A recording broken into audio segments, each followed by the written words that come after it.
What is going on, boys and girls, ladies and gentlemen? The ACMGS Gamer here. Today, we have some new Assassin's Creed information. Um, as always, take caution when regarding rumors and anything Ubisoft puts out. That being said, we're going to go over the rumors that have been confirmed by Jason Schreier, and we'll go over the things that he says are more than likely not plausible. So first of all, the final name should be Assassin's Creed Mirage, which a lot of the fans have taken as a joke because of the mirage of what the game is going to actually be.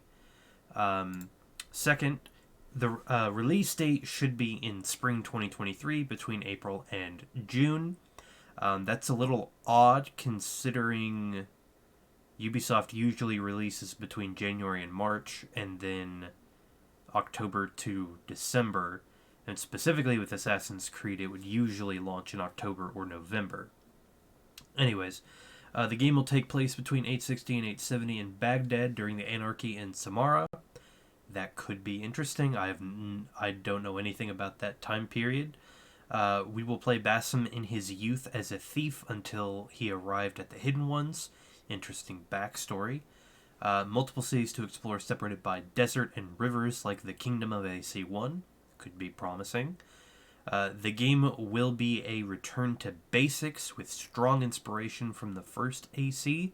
Hopefully, when they say that, they mean combat and parkour.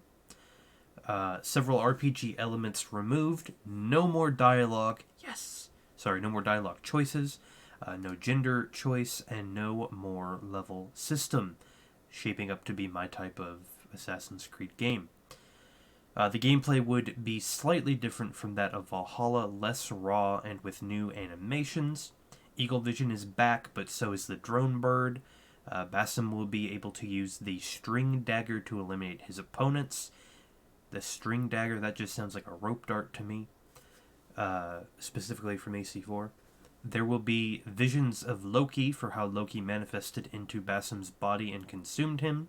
Ubisoft is secretly preparing the remake of AC1 based on Rift/Mirage's work. They will reuse a large part of the assets.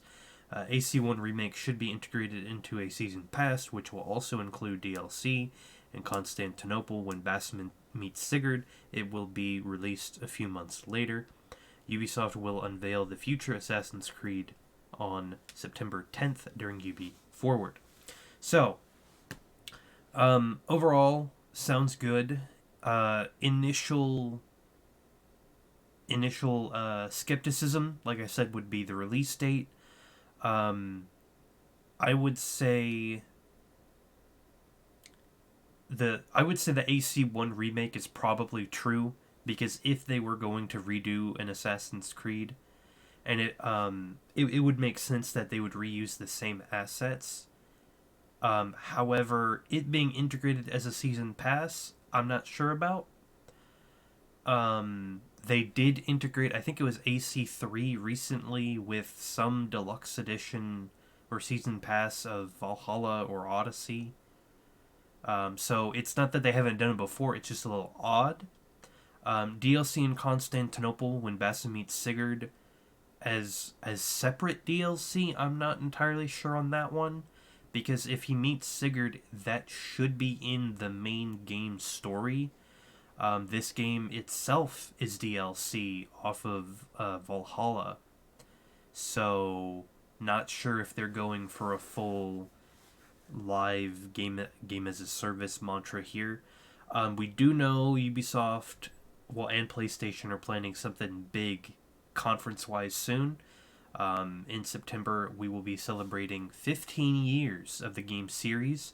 So hopefully we will see something on this Basim game. Hopefully we'll see some of the AC remake. Not only that, I hope we see this new, I forget what it's called, but the new Assassin's Creed that both of the main teams are working on. Now, like I said, this is all rumors. Jason Schreier has already commented on some of them. He said, a person familiar tells me parts of the new AC leak are true, which, such as the name and other stuff Bloomberg has already reported. Spring 23, Baghdad back to AC basics. Other parts that are not true, multiple cities to explore. If it is just Baghdad, then I guess it would really be just one. It really would be a AC offshoot. But the question is, if this game only has one city to explore and doesn't have multiple, would it really be worth $70? That is the question. Because if this was meant to be DLC, does it hold the standard to a Ubisoft AAA game? They will more than likely charge $70 for it on PlayStation and Xbox. But the question, which we won't know until afterwards, is it worth that price point, depending on how big the game actually is. So somebody down here asked, really curious about the AC1 remake, noted here as well. Doesn't seem like a proper remake if they want to include it in a season pass, just like AC3 and Odyssey. So it's Odyssey, not Valhalla, but we will see. And Schreier said, seems dubious to me. Rift is DLC turned game. I'm skeptical that it's getting its own DLC too. Like I said, if it is a games as a service, it wouldn't surprise me if they tried to sell the remake with the season pass. But if the game is so small, why would they have a season pass to begin with? Just food for thought. Thank you guys for watching. It's a bit of a short video, just a little update video on where we're at.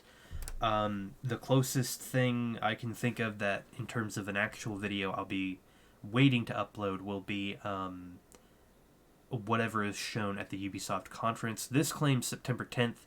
It very well could be September 10th, which is slowly closing in around us. I'm excited. There are rumors of another PlayStation showcase conference thing that's supposed to come up. So if there are any new games that come from that, I will, or that I'm interested in, I will upload those on the channel. In terms of anything that is remotely near release that I'm considering recording for the channel, God of War Ragnarok is right around the corner in November. But as far, as I know, I don't really have any plans to do any sort of big major Let's Plays except for God of War on the channel right now. It's just updates in the games that are coming out. So, like I said, thank you guys for watching, and I'll see you guys next time. Peace.